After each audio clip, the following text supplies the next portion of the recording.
Okay, so welcome to Holiday Lights Photography. I decided this year we would concentrate more on the outdoor and lights and spirit of the season.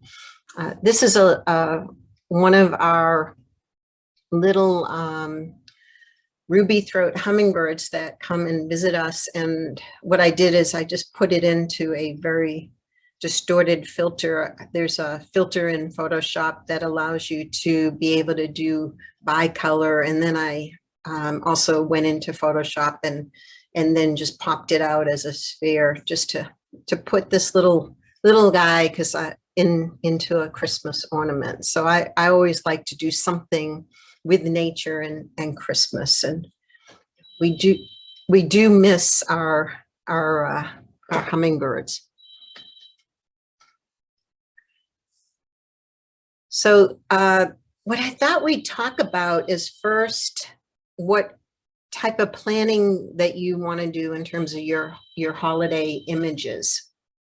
And so the question when you are planning something with a particular way of doing images is you look at what do you want to convey with feelings, colors, subjects, backgrounds, places, and stories. And this picture is one that I got from Getty Images. It's a stock photo, but I used it when we sent out packages because we did it so early this year. And I put a warning next to these cute little dogs that says, "Do not open before Christmas."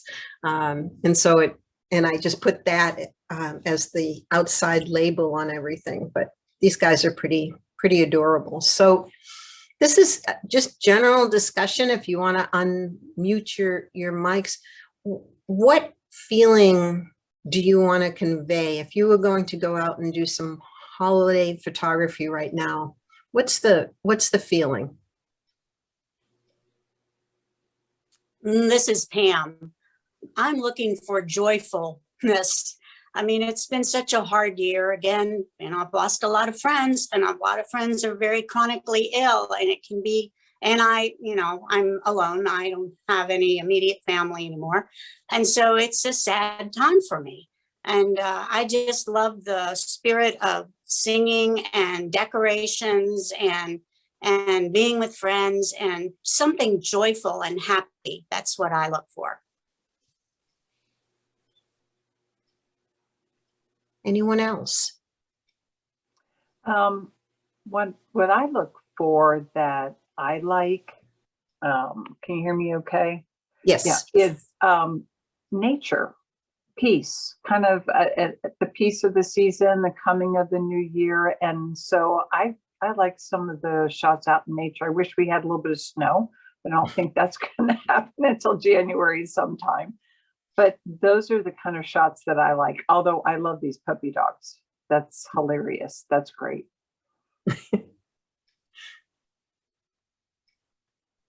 This is Pam again. Also, I love the religious aspect. I love the manger scenes. I love the sacredness of the season and the beauty of the altar on midnight mass. And I just get very spiritual also from seeing these religious icons and again, the music and the holiness of the season. So, yes, I enjoy the little funny things, but the reason for the season, that's always foremost in my mind too.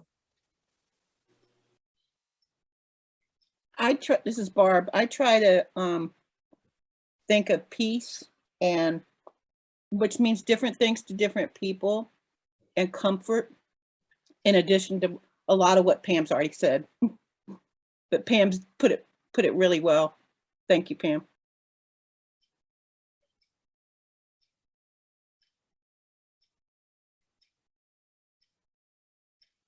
Anything Laurie or Sid you would add? Well, actually, what Pam said about some joy, that I second that completely, because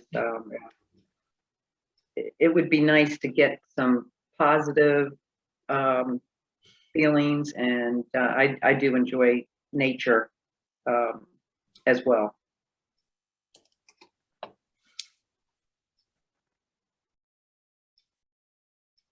Sally? I guess, you know, I'm thinking of traditions. As I think of feelings, I think back in time and to things that growing up for me were the traditions of Christmas as a child. Because I think, you know, so much of it does, you know, relate to children. And so that would be the thing, you know, of course, Santa and the sleigh and Christmas Eve and you know, how those times made me feel.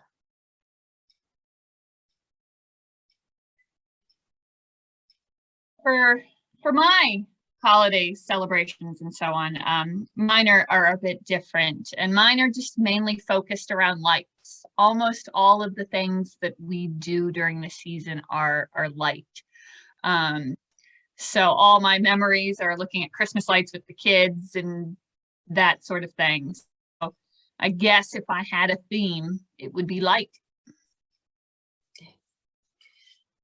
So a couple of things that I'm hearing in terms of thinking about, again, if you've got a little bit of time. Pam says she's really busy right now, but for Pam, you know, a fun project might be just driving around and stopping at the different manger scenes and doing a whole bunch of different photographs. And I remember last year, I think you even did some of your little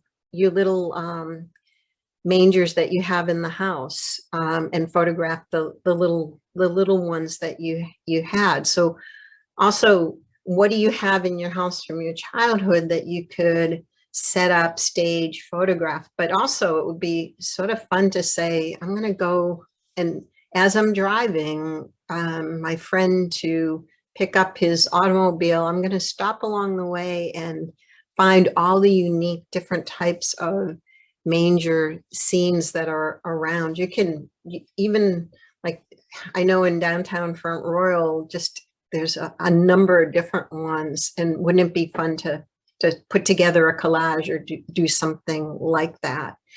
The other thing I'm hearing is just the idea of peace and harmony. And so it's really interesting. What colors to you give you peace and harmony? What's the color spectrum?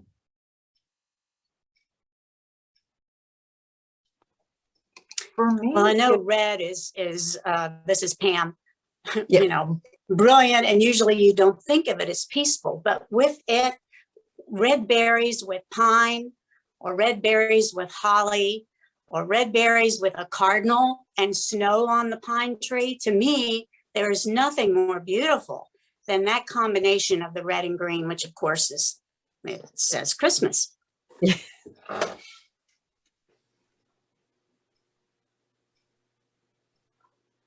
If anyone's interested, the light show in Manassas, I forget what it's called. The lights they set up every year. We go every year and always take videos and treasure them for the next couple months, because the lights there and the many different facets of the holiday season that they cover. I guess my favorite is actually they have, you know, I don't know if you've been to there, they have the snow coming down through using drip lights that look like they're dripping. If you really focus in on certain features, it makes some interesting photography there. And that is tricky, taking pictures of lights that are moving. This is Pam again. I'm a chatty Cathy this morning, but I just looked up, you know, Pantone chooses a color each year, and they announced that the color of the year for 2022 is a perfectly purple blue shade of periwinkle. And I love lilac shades too. And so, you know, of course, that's getting into Easter and Lent, but I think purple shades are very pretty, and they go with the Christmas season as well. Yeah. Yeah. And so you know, to me, the reds are very vibrant. They've got that energy. And there are a number of times where I've seen holiday displays put together with more whites and blues, and, you know, just again, a more maybe feeling of comfort. So that's just something, you know, that I like to say in photography is, you know, instead of saying, I'm just going to go out and take holiday pictures, is to do some planning ahead of time. Ideally, what would you want to do? Do you want to concentrate on getting a nature scene? Do you want to concentrate on the hollies with berries and maybe even, I remember, Pam, you put a red bow in snow on one of the little challenges we had. You know, I don't know if it's going to snow, but maybe we could do something with our sycamore trees that are very white right now and pretend they're snow covered. And I think also that feeling of reminiscence of childhood. And so one of the things that's really fun to do for holidays is to do some still life with what are the things you loved about Christmas? Is it and other holidays? Is it the presents? Is it the cooking? You know, again, around this time, it's really fun to document the process of cooking. If you are cooking with others, not just the end product of the cookies, but actually rolling the dough, the flour being messy, you know, if you have somebody, a young person with you, having them look in the oven in anticipation, all of that is capturing also what you're talking about in terms of those things, those iconic things that you really like about holidays. And so the point of this is, you know, really have in mind, if you're going to do a photo project, what is it that you really want to capture, and having some idea going into it in terms of that. Other comments before I move into holiday lights?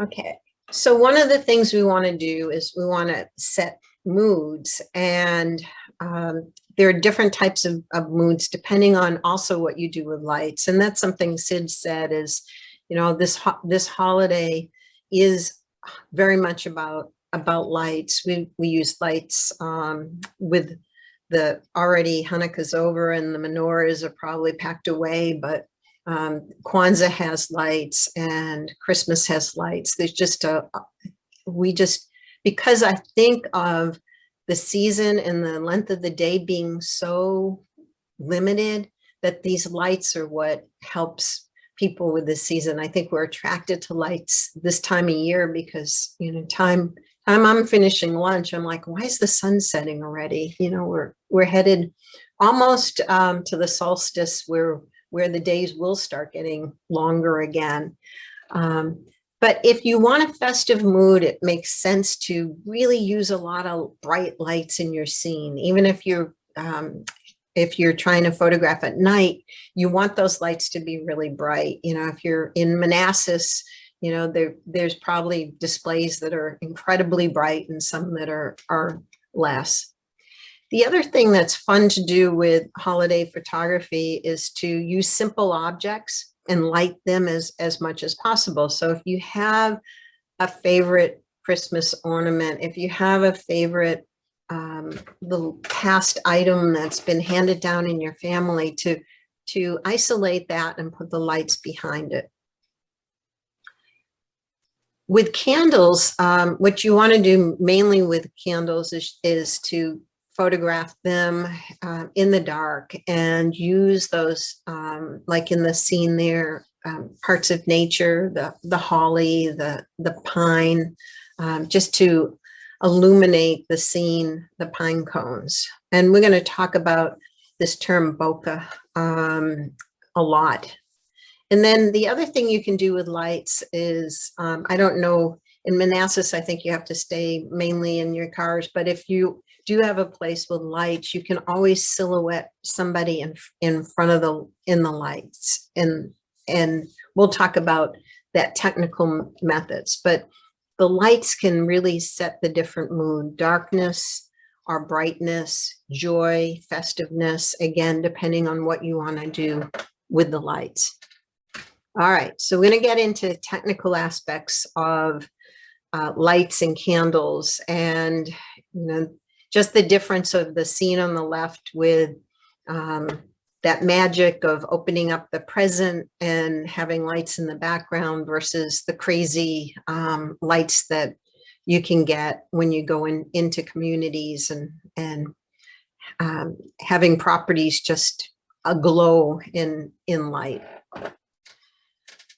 So general tips. Number one, with lights, if you have a tripod, use a tripod. If you don't have a tripod and you have, even with your camera phones, try to find something to put and steady that camera. So if you're in the car and you're driving by lights, really steady your hands on the side of the car. Anything you can do to steady. Find a way to keep that camera from moving.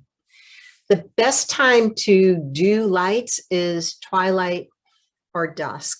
So I don't know if you have a choice, if you are going to go out looking at lights, or when you go down to Manassas, Barbara, to say you want a little bit of light because that helps you to focus and start to act before you lose all the light. Yesterday, I was sitting there saying, I should go downtown front row. I should get in my car now. And then it was like, it's too dark now. Although you can do lights in the very darkness, this just helps you because you have some ambient light, and then you can decide, I don't want the ambient light, I'm going to make the scene darker. But if you don't have a little bit of twilight or dusk, it's much harder to do that. The other thing is you do not want to use your flash. If you have one of those automatic flashes that pop up or on your camera phone, turn your flash off because it just won't do enough to light the scene, and it will throw light where you don't want it. If lights are blinking and you can control your shutter speed, you have a camera that allows you to do that, you want to use a fast shutter speed unless you want the blur. And with your camera phones, use a burst mode or use video if the lights are blinking at a rapid speed. And then your white balance, again, if you go into your phones or into your cameras and you can adjust your white balance, there's a couple of different things on white balance.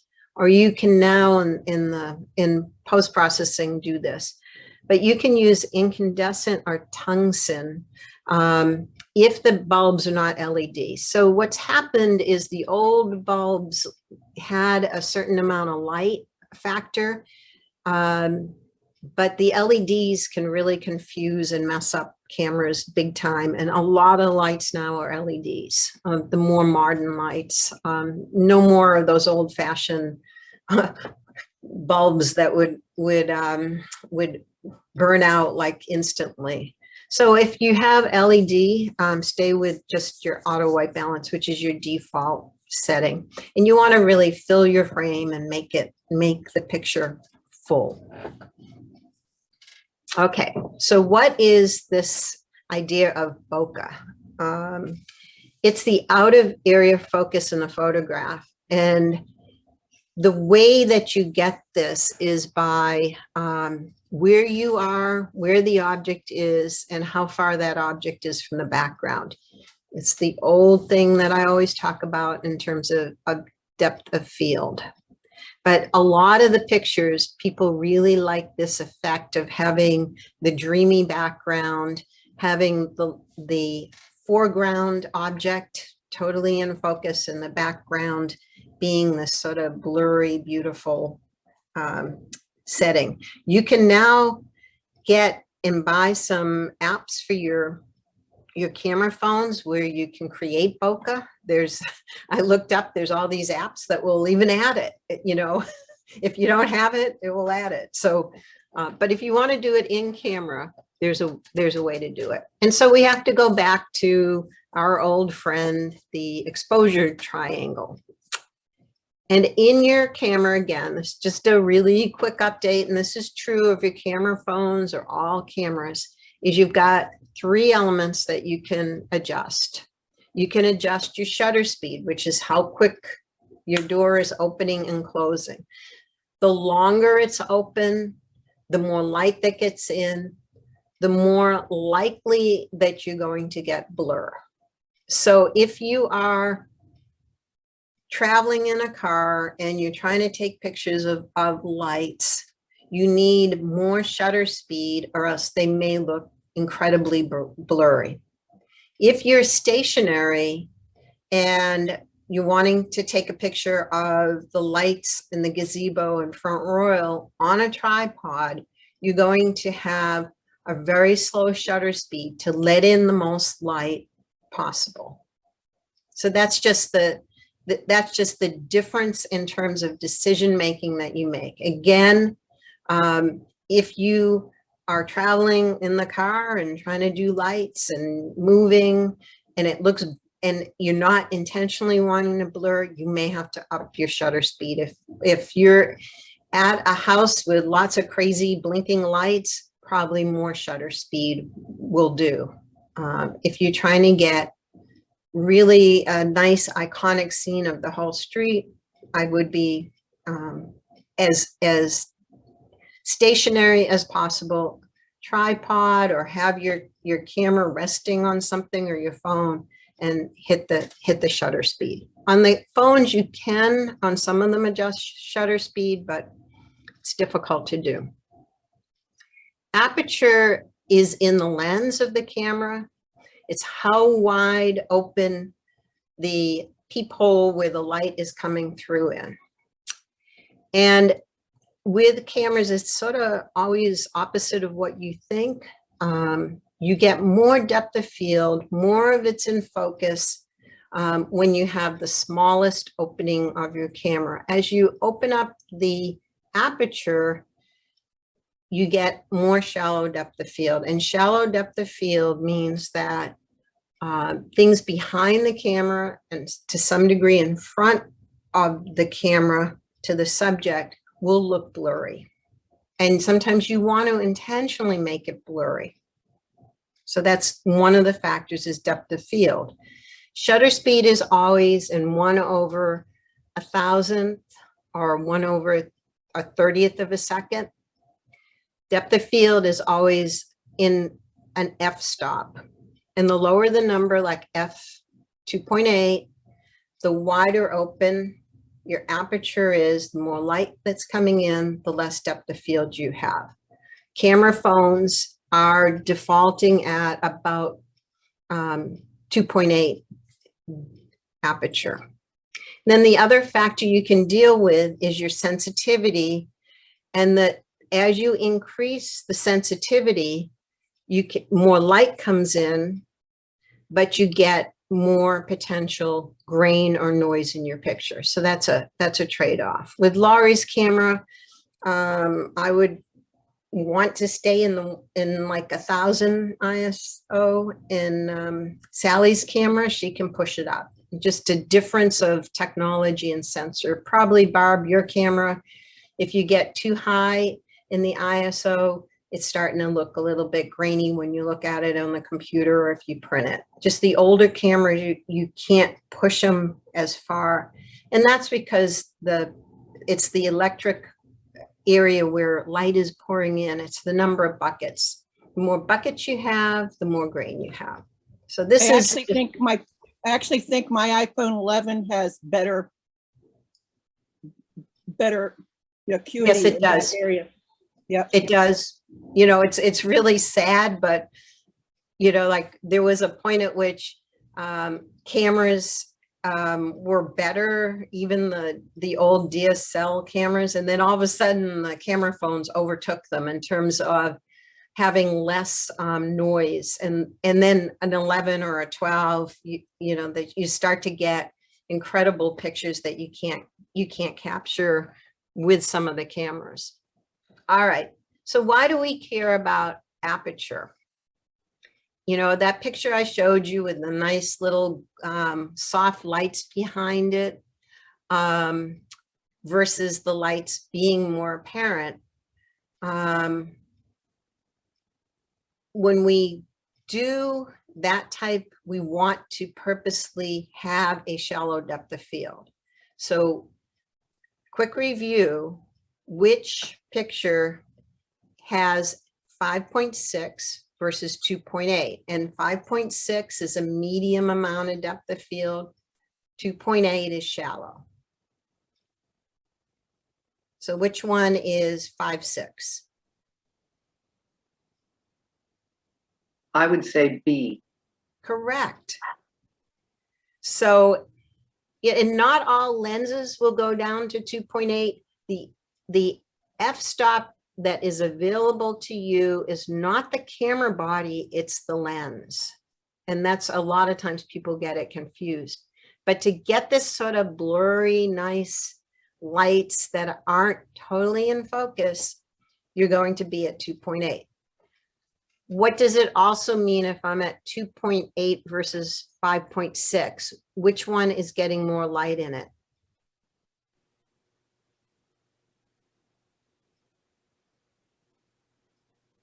.6. Anybody else? This is where cameras are totally counterintuitive.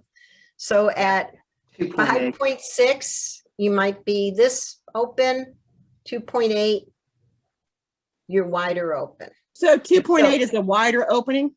It's a wider opening. It goes Okay. totally, Yeah, it's definitely totally- 2.8 then.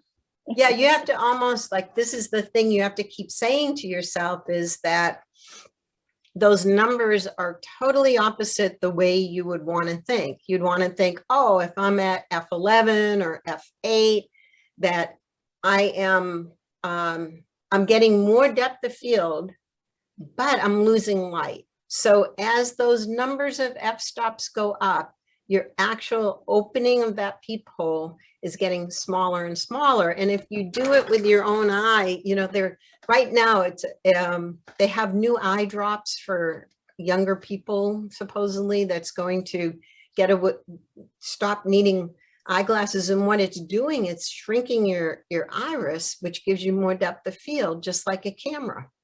It's sort of, so you can do this with, like, if a piece of paper, if you roll it and you look through it versus wider, your apparent depth of field, when it's a smaller opening for some, you know, reason of, you know, probably physics and all this stuff, is that you get more apparent depth of field when you're in those higher f-stops, when you're smaller opening. And when you maybe want that is if you're in a scene and there's a lot of Christmas lights and you want them all to be in focus, then you need a higher f-stop, because you want everything in focus from the front to the back. If you want to get this dreamy effect with lights, you have to lower your f-stop, open it up, more shallow. The one thing you want in focus is that Christmas tree in front. You don't want the lights in the back focus. So all this sort of, I'm going to go back to that picture. All this dreamy lights in the back are the depth of field saying, I'm not going to focus on them. I'm only going to focus on the tree in the front.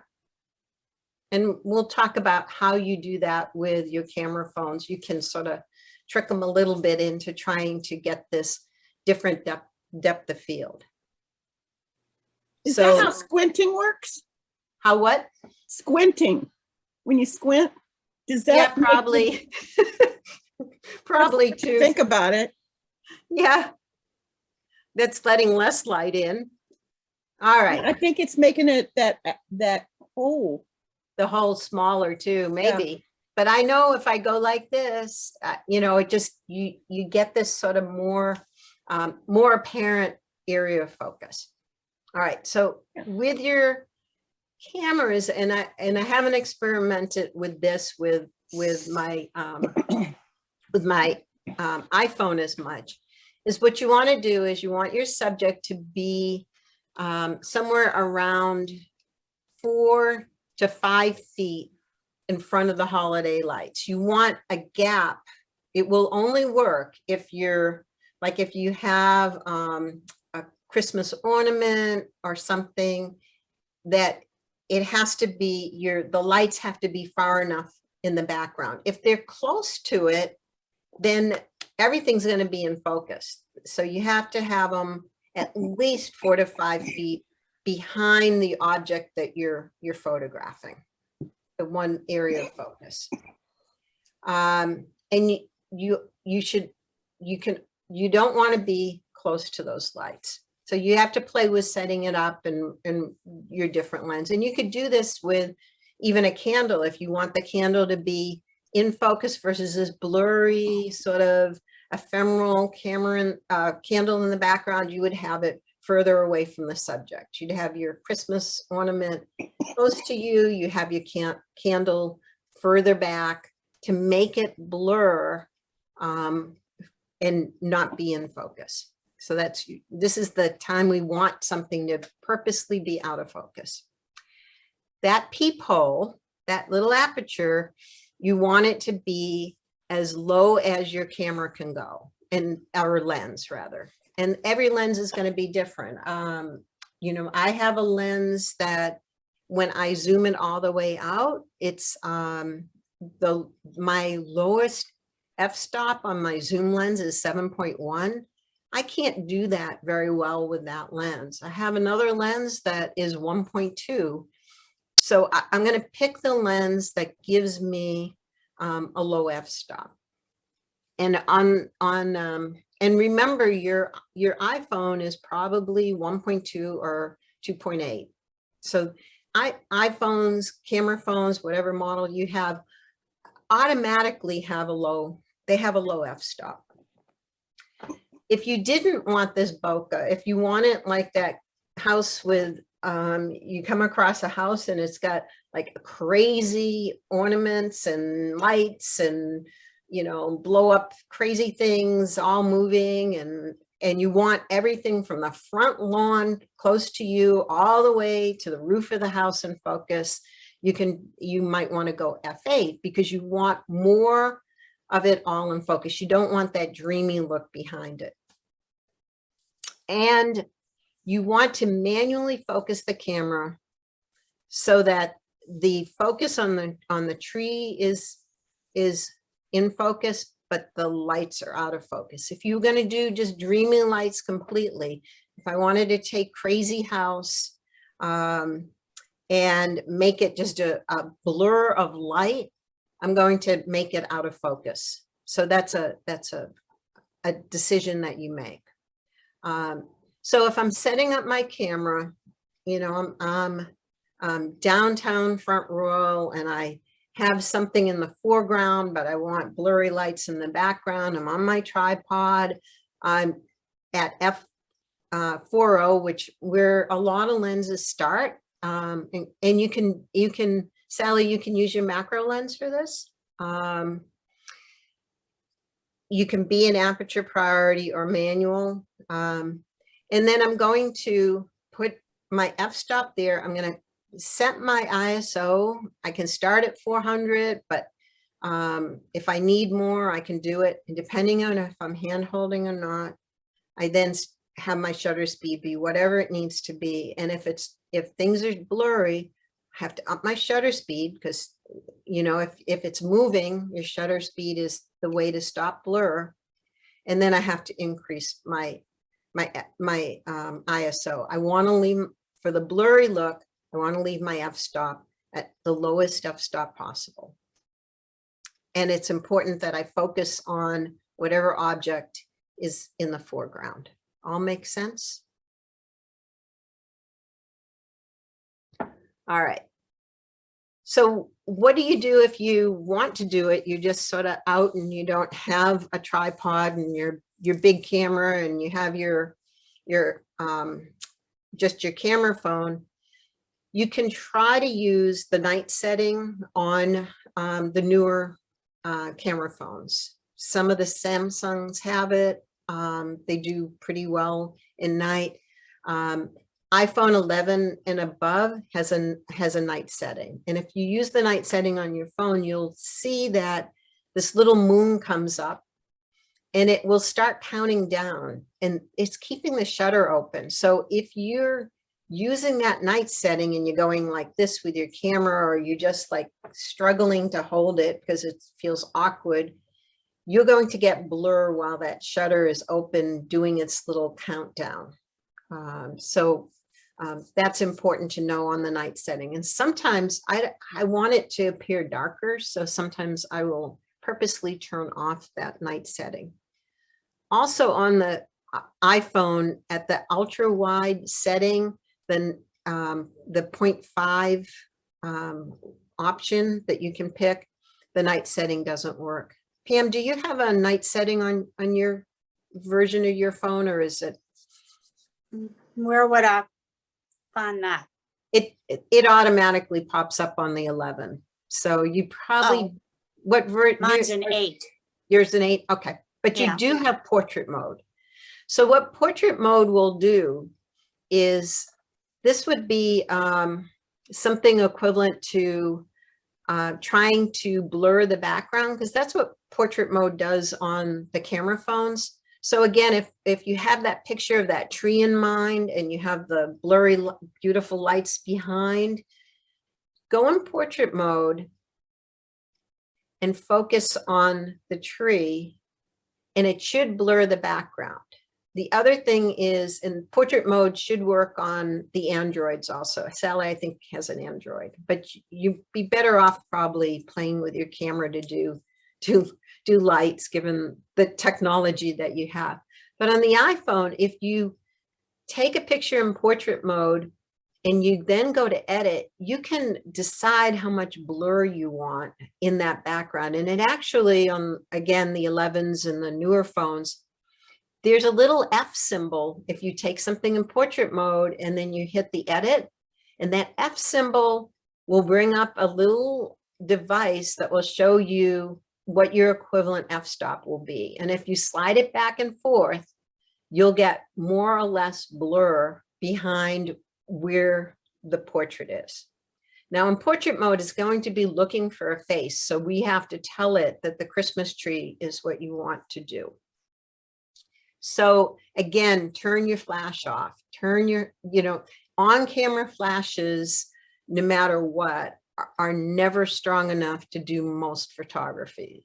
And so in most cases, unless you're set up with a whole lot of lights and really good flashes, turn your flashes off, and they will want to turn on automatically. And in some of the DSL cameras, they'll keep popping up. You just have to find the place to say, no, I don't want it.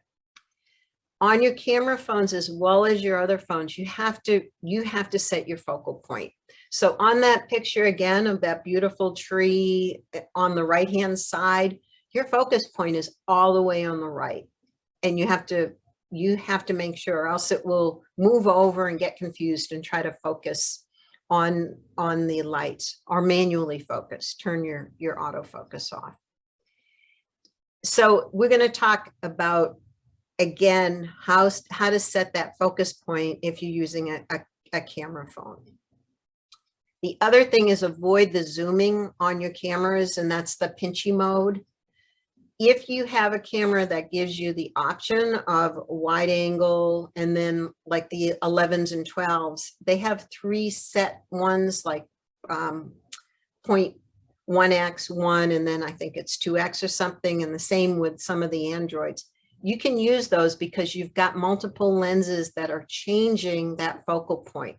If you don't have that ability to do zooming with your lenses on your camera phones, it's really important not to do the pinchy thing, because what the pinchy thing does on these camera phones is you get a zoom in, but it's pulling apart the pixels, and you're going to get, it's better to take it without doing the pinchy thing and then cropping it. You're going to get a clearer picture. You do not want to be pulling apart the pixels, particularly if you're doing night photography on these phones. So, you know, again, avoid the pinchy thing. The other point is that video works so well on these phones. It's got awesome video, and go in if you're doing video and set it for the best quality video you can. If you're doing it at night with the higher frame rate, it's going to use up a lot of memory, but you know, just make sure you have you don't need to keep 90 pictures of the apple pie that you had for dessert. You should delete and clear out your old pictures.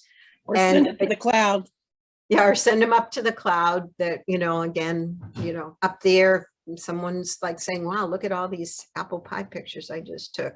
But, you know, really make sure you have the memory and put it on a good refresh rate for the video.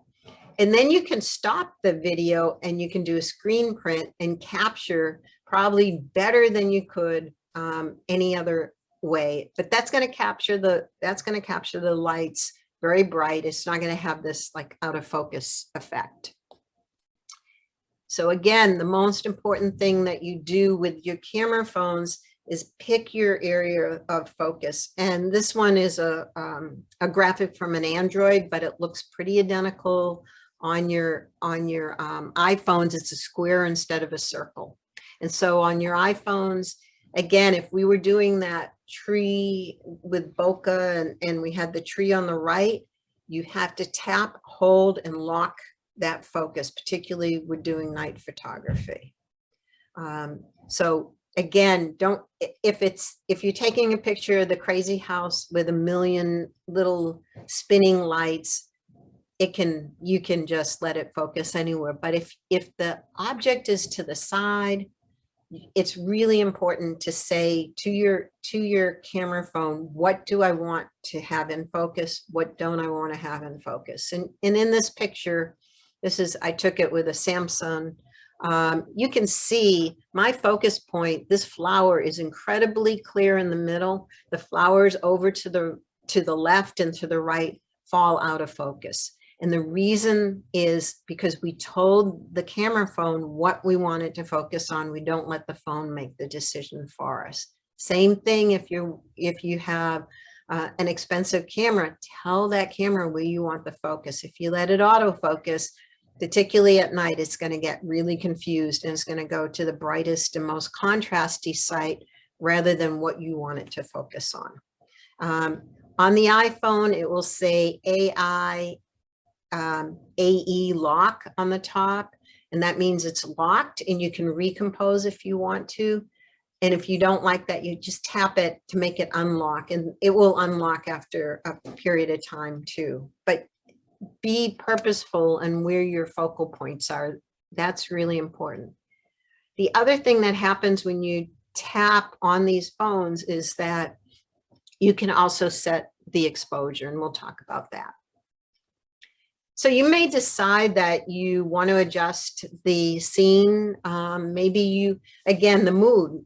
Maybe I want to use night mode and brighten it up and have it be joyful and very bright.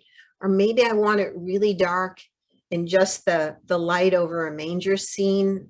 I can change that focus. Same thing on the pro bodies of saying, I'm going to purposely underexpose it so only the light is shining on what I want. The other thing on your camera phones is use your burst mode or use video. Take many, many frames because it may be that one of them comes out. And with the iPhone on burst mode, if you hold it down, when you go to edit, you can pick the pictures within the burst that you want. So burst mode is your friend. Same thing You know, I would take, if I was set up on a tripod, I might be on a very slow shutter speed, but I would take multiple ones just in case something happened. Maybe, maybe it vibrated a little bit, things like that. Also, if you put it on the tripod, take if you have lens stabilization, undo your lens stabilization if it's on the tripod. And then you want to keep the phone as steady as possible, or again, use a tripod or lean it up against something.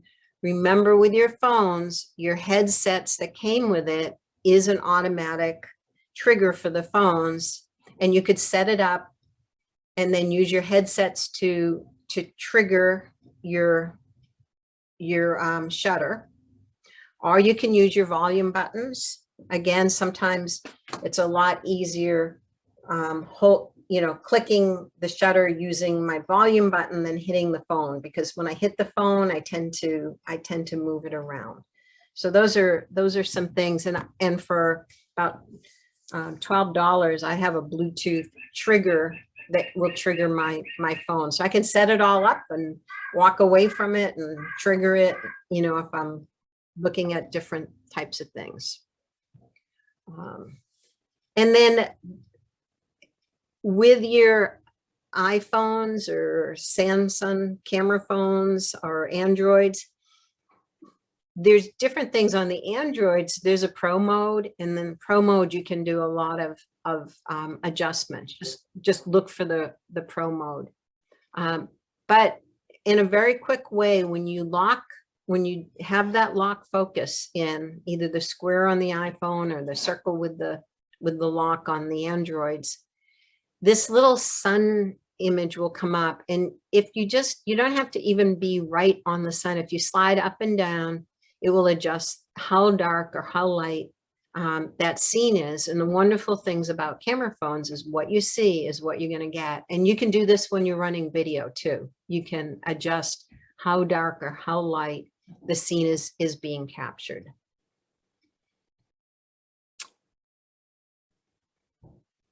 Oops, I went the wrong way, sorry.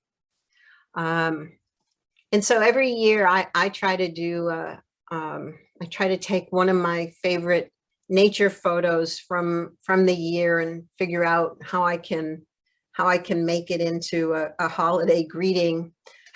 So this year, when I was doing wood ducks in last April and March, the kingfishers were mating, and kingfishers are different types of birds. It's unusual. The female is on the right-hand side. Most species, the females don't have as much decorative on them, but she's decked out with a little bit of russet on her chest. And the male kingfisher is white-chested, and he was bringing her fish. And this area where I go, a friend of mine put the no fishing sign in the pond, hoping that critters would land on it. This was the first time in about 6 years of doing this that he had kingfishers actually feeding each other on the sign. So I decided my card, I don't have it fully done, was going to have holiday lights and just cross out the no on the fishing. So, and then maybe put a tagline. I need a tagline like, celebrate nature, or, something like that. The joys of nature, or even, like enjoy the holidays, break the rules, or something for this year. But I always like to pick a picture and put little hats on it. One year I put a hat on a mountain gorilla, and a friend of mine said, "Who put the hat on the gorilla? Is that in a zoo?" So another year I had little Costa Rican frog on a leaf, and then I put reindeer pulling the leaf and made him and put presents on. So it was he became Santa's sleigh. So questions about photography and doing photos, capturing lights.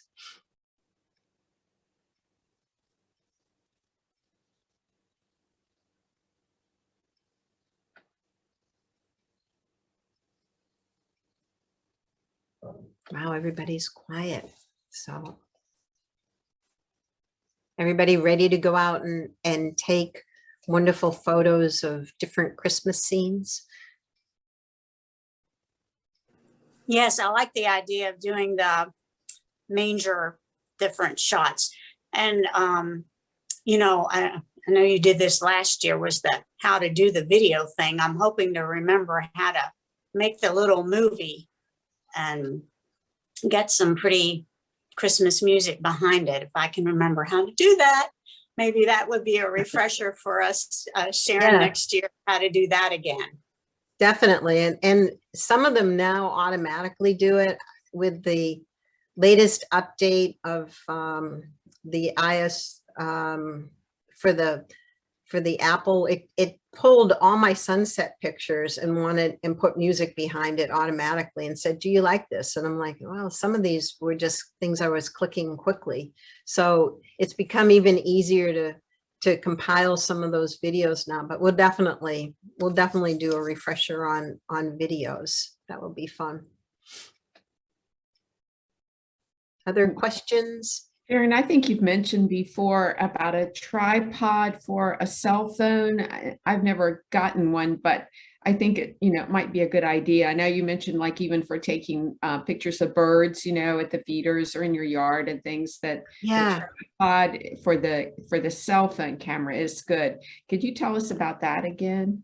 So if you already have a tripod, like Sally owns a tripod, there is an adapter that will fit right into your ball head or whatever you have. And it has the same type of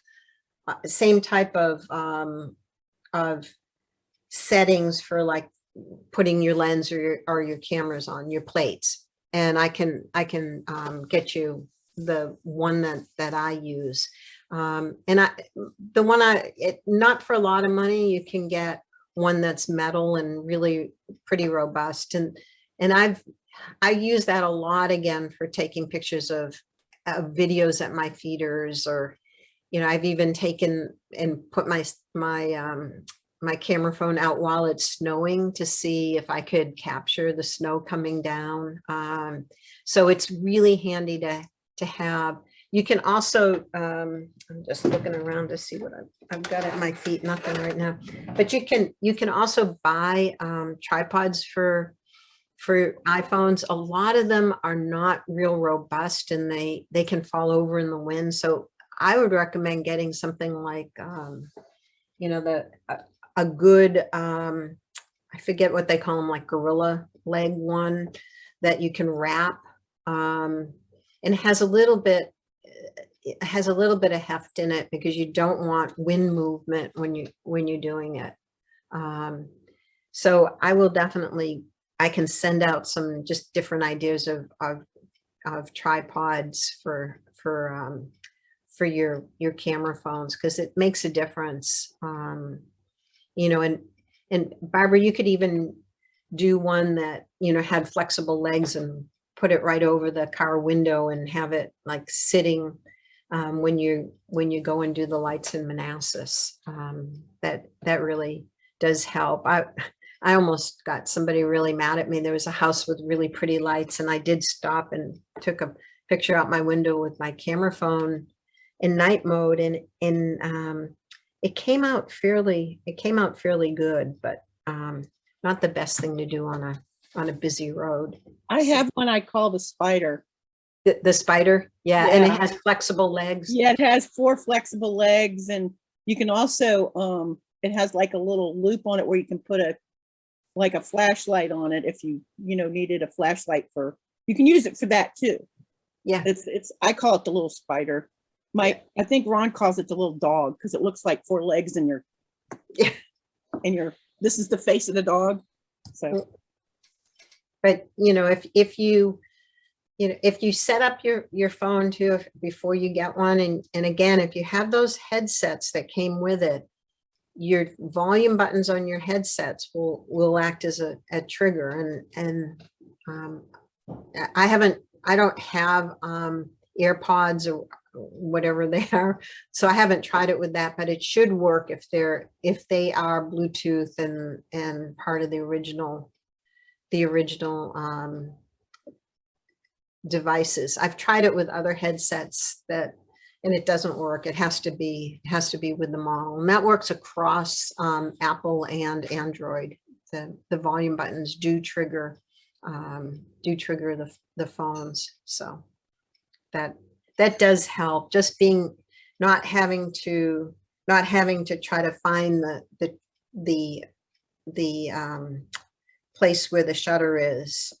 So if I have my phone on the tripod, my volume buttons are up here, so I can trigger them. If I have them down, they're harder to get to, but they're really handy to be able to do. And video is phenomenal on these phones. I mean, they are showing, there's the cutest ad on television now with the little girl with the snowman, our snow person that she tries to keep for a year in her freezer, and they say it's shot on an iPhone. So it's a pretty cute little ad if you've seen that one.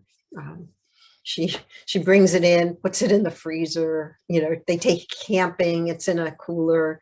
Then they have a power outage and she sleeps on the counter near it. Another year goes by, it survives. She puts it out and this bully with a bike drives by and smashes it. It's just, and then that family starts building it again. But it's sort of, and they say the whole thing's been filmed with a camera phone. So That ad is really cute. it's very cute. It's very cute. Very clever.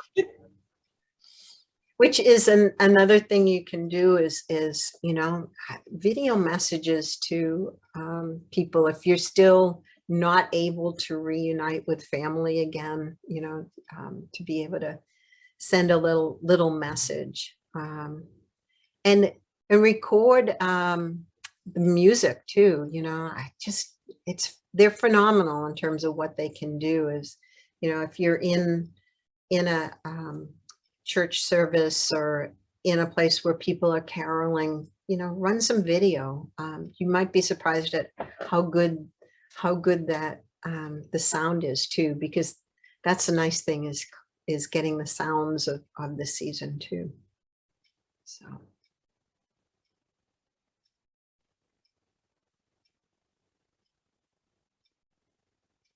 Other questions?